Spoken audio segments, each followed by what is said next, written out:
Hello friends, welcome to the Reading Mindset. Today, we're going to talk about the book Life is Hard by Kieran Setiya. It was raining lightly, with soft drizzle tapping against the window. Outside, in the dim light, everything seemed to move slowly. Sam, a third-year college student, sat in his room, quietly staring outside. The table in front of him was cluttered with books, notes, a laptop, and a half-empty coffee cup, clearly reflecting his turmoil. There was exhaustion on his face, but more than that, a kind of restlessness. Tomorrow was an important exam, engineering mathematics, and it felt like nothing was sticking in his mind. It wasn't just the pressure of studies. For the past few months, he had been grappling with many things: the constant noise in the dorm, financial troubles at home, friends he no longer talked to, and memories of a girl named Sarah who now felt like a stranger even when they spoke. Everything seemed to be crashing down on him at once. He took a deep breath and pulled out an old book from his bag, one that a senior had given him, The Art of Living. The first line of the book read, "Suffering is inevitable. Life isn't meant to be pain-free." Sam stared at that line for a while, then smiled and said, "Is that really true? Does that mean I just have to endure all this?" He remembered how excited he was when he first came to college: new friends, a new city, the freedom of dorm life. Everything seemed perfect. But slowly, life started testing him. In his first year, he got a backlog in one subject, and for the first time, he doubted his academic abilities. Still, he thought, "It's okay, I'll do better next time." And he did. But every time, a new challenge was waiting. In his second year, when his father lost his job, money from home became scarce. Sam took up small part-time jobs, teaching junior students at a tutoring center and making assignments, keeping himself busy. To others, he seemed strong, but inside, he felt like he was slowly losing himself. He thought something was wrong with his life. Everyone else's life seemed so smooth that they laughed, went out, posted stories on Instagram, while Sam spent his time in the library. One day, he asked his friend Joy, "Don't you feel like we suffer too much? Like life is designed to break us?" Joy laughed and said, "Bro, everyone suffers. The difference is some show it, and some hide it." That thought stuck with Sam, but it wasn't until he read the book that he truly understood. The idea of a pain-free life is a myth. The book said that no one in the world is free from suffering. The difference lies in whether people learn from it or let it define their identity. Sam kept reading. There was a chapter on philosophical reflection, which said that when we observe pain, understand its reasons, and face it, we stop fearing it. Pain feels scary when it's unknown, but when we confront and understand it, it teaches us something. Sam began rewinding through his life's events. The first time he faced failure, he was shattered, but that failure taught him to work harder. When his father lost his job, he learned the value of money. When friends drifted away, he learned to befriend himself. And when his heart broke in love, he learned to live alone. Every instance of suffering had taught him something. He realized that pain isn't a punishment, it's a process of growth. Another line in the book hit him deeply. Life doesn't promise ease, it offers opportunities to evolve. It meant life would never be easy, but it gives us chances to grow at every turn. When we run from pain, we also run from the lessons hidden within it. Sam picked up a pen and wrote in his journal, "I'm no longer afraid of pain. I know it's temporary, and when it passes, I'll be a better person." From that day, a subtle change began in him. He stopped resisting pain. If something bad happened, he asked himself, "What can I learn from this?" For instance, when he didn't get a scholarship despite working hard, instead of sinking into depression, he calmly thought, "Maybe I need to improve my application process or explore other opportunities." He was maturing every day. When his friends complained that life was unfair, he'd say, "Life isn't meant to be fair, it's meant for evolving." He learned that suffering was making him stronger. He stopped getting upset over small things, whether it was low exam grades or cancelled plans. He'd take a deep breath and say, "It's okay, this too shall pass." When he sat in the library, he no longer felt lonely. He started enjoying his own company. He began meditating, journaling, and reading philosophy books. He also started understanding others' suffering. If he saw someone upset, he didn't judge but empathized. His perspective had changed. He no longer measured success by grades or jobs but by how well he could handle adversity. Then came a painful event. His mother's health suddenly deteriorated. Sam left his exams and rushed to his hometown. Sitting outside the hospital, he stayed awake all night. But this time, he didn't break. He told himself, "There's pain, but I won't fear it. I'll be strong." In those days, he became the most mature version of himself. He realized that pain never ends, but how we respond to it gives it meaning. If he cried, "Why me?" he'd become a victim. But if he asked, "Why did this happen, and what can I learn?" he'd become a winner. 3 years later, when Sam left college, his grades were average, but his mindset was extraordinary. He understood that the greatest asset in life is our thinking and how we view suffering and handle adversity. When new students asked him, "Bro, college life feels tough," he'd smile and say, "Yes, it's tough, but that's where the real fun lies. Don't run from pain, befriend it. That's where your strength comes from." Then he'd hand them the same book his senior gave him, The Art of Living, because he knew suffering shouldn't be feared but understood. And once you understand it, no hardship in life can break you because you are not just surviving, you are truly living. 6 months after college, Sam was working in a metro city as a software engineer at a reputable tech company. Everything seemed to be falling into place. His salary was decent, he'd rented a small apartment, and on weekends, he'd either read books at a cafe till the copyright or take long walks in a nearby park. From the outside, his life looked balanced. But then suffering knocked again, this time in the form of physical pain. It started as a mild discomfort, a slight pull in his lower abdomen. He thought it was just acidity or stress. But the pain grew, accompanied by a strange burning sensation and unease. Some nights, he'd wake up, tossing and turning, unable to find relief. Mornings meant rushing to the office, but the discomfort lingered in his mind. He visited several doctors and underwent tests, but no clear diagnosis emerged. Finally, a specialist said, "It looks like chronic pelvic pain syndrome." Sam was confused. He'd never heard the term. The doctor explained it was physical pain, often linked to mental and emotional stress, with no fixed treatment. It required lifestyle changes, meditation, and, most importantly, patience. Leaving the clinic, Sam felt the ground slip beneath him. It was as if an invisible chain was binding him. The ambitious, energetic person who was always excited about his future was now scared of himself. At home, he locked himself in his room, silenced his phone, shut his laptop, and lay down. One thought haunted him: what will happen to my life now? Will this pain be permanent? Will I always live with this discomfort? Slowly, he began to feel his identity dissolving into the pain.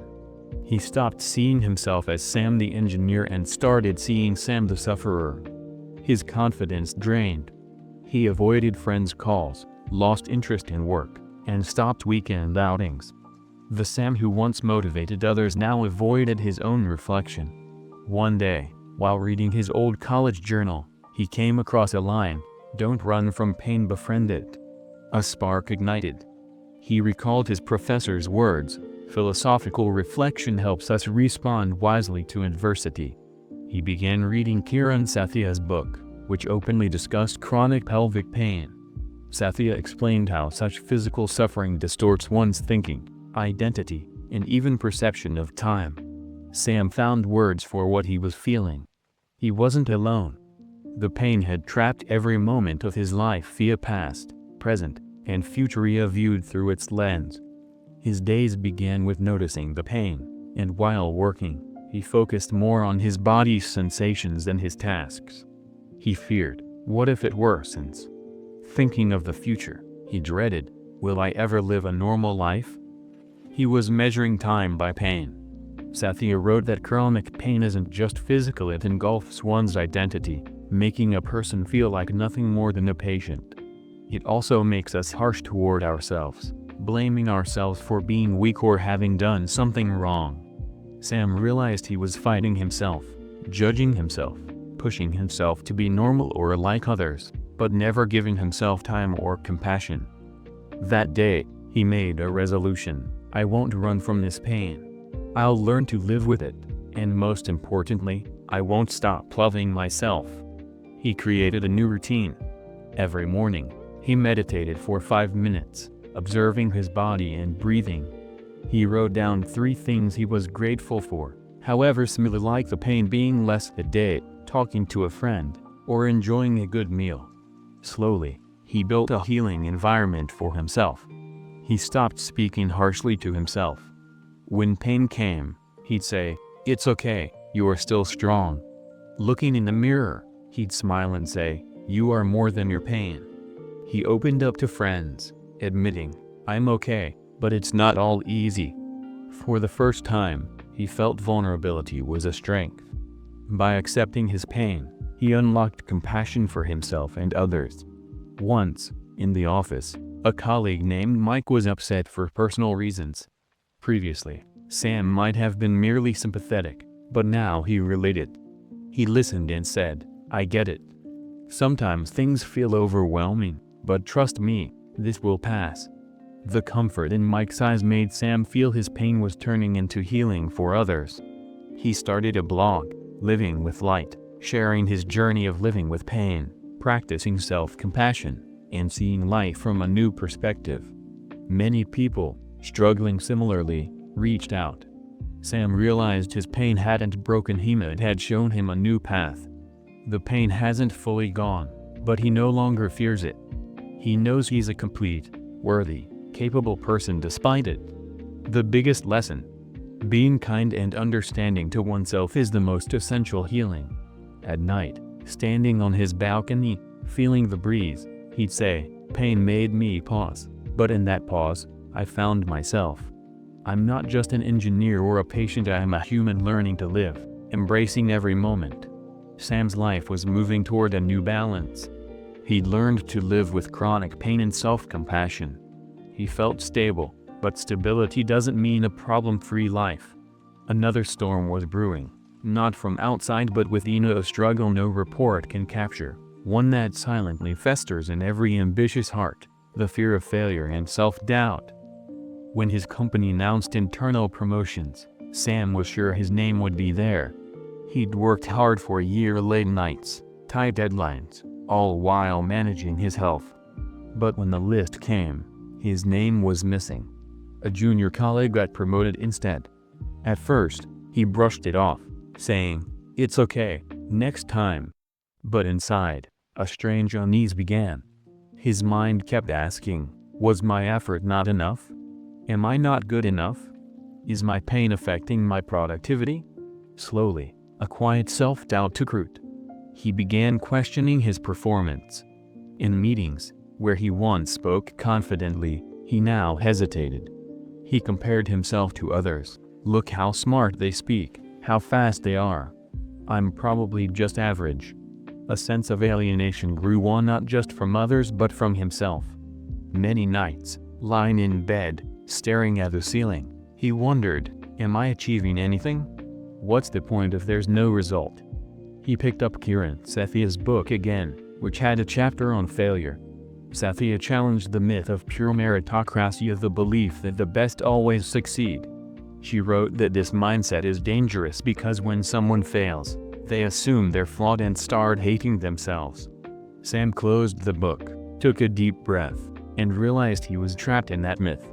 He thought being the best would prove his worth, and when it didn't happen, he began rejecting himself. That night, he reread his college journal, finding a line, "Your value isn't determined by your results but by your values." It had been just a motivational quote before, but now he understood it. He asked himself, was my effort wasted, or am I judging my worth by one promotion? The next day, a junior colleague said, "Bro, I want to learn from you." The way you work despite health issues is inspiring." Sam smiled, realizing his value wasn't in appraisals or HR feedback but in his actions and resilience. He added a new thought process to his routine. What value did I live today? He asked himself. Did I work honestly? Did I help someone? Did I stay patient? Slowly, his focus shifted from results to the process. When a challenging new project came at work, and others shied away, Sam thought, I'll do this to grow, not to win an award. He led the project, and though doubts arose, he reminded himself, results aren't in my control, but my actions are. He found that judging himself by values, not outcomes, brought inner peace. His confidence returned, rooted not in performance but in purpose.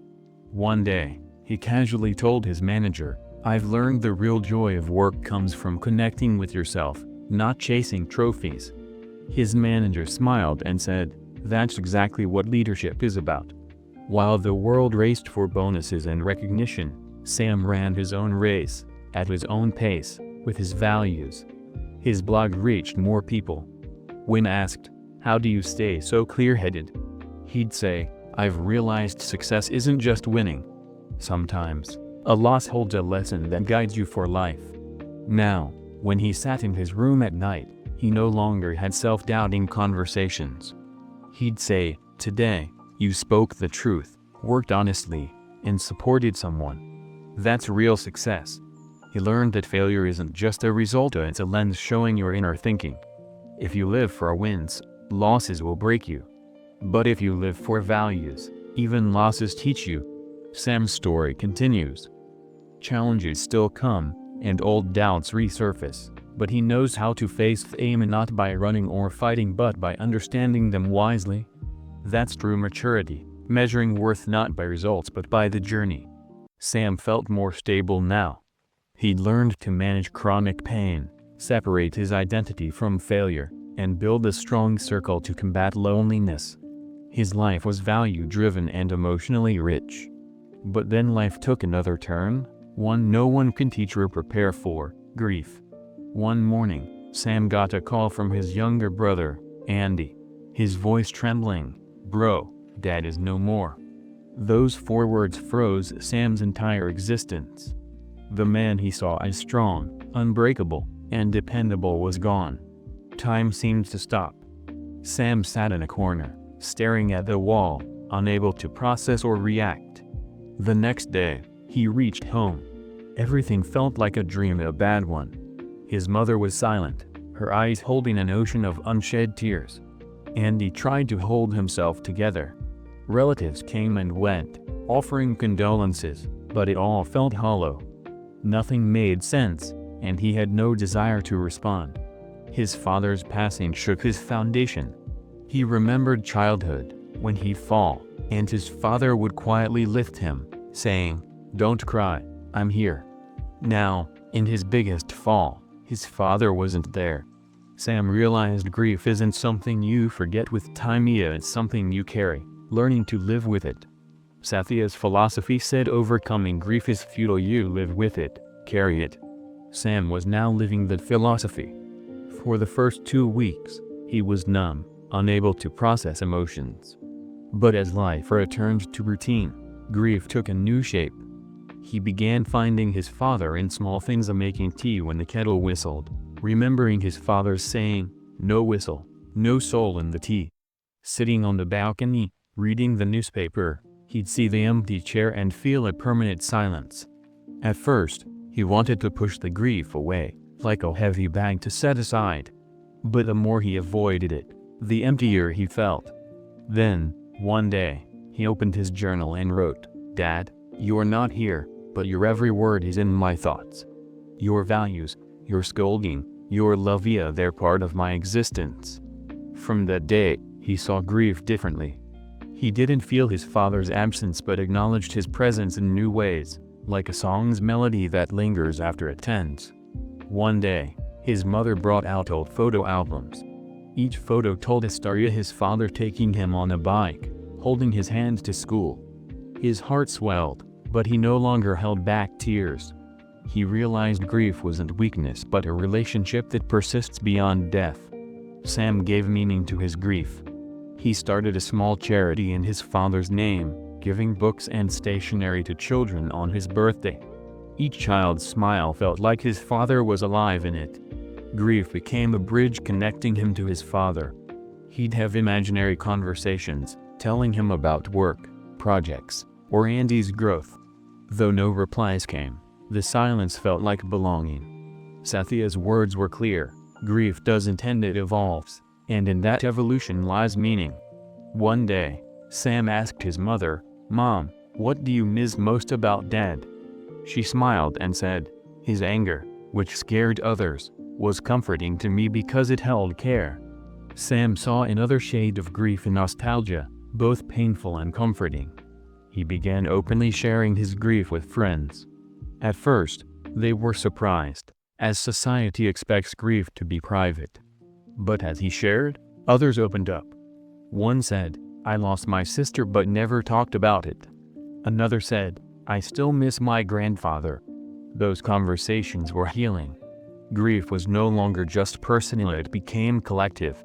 Sam now saw life differently. He knew pain, loss, and grief were part of it, and instead of running, he learned to live with them. He understood that loving means accepting future pain, as connection brings loss. Denying loss is like denying love.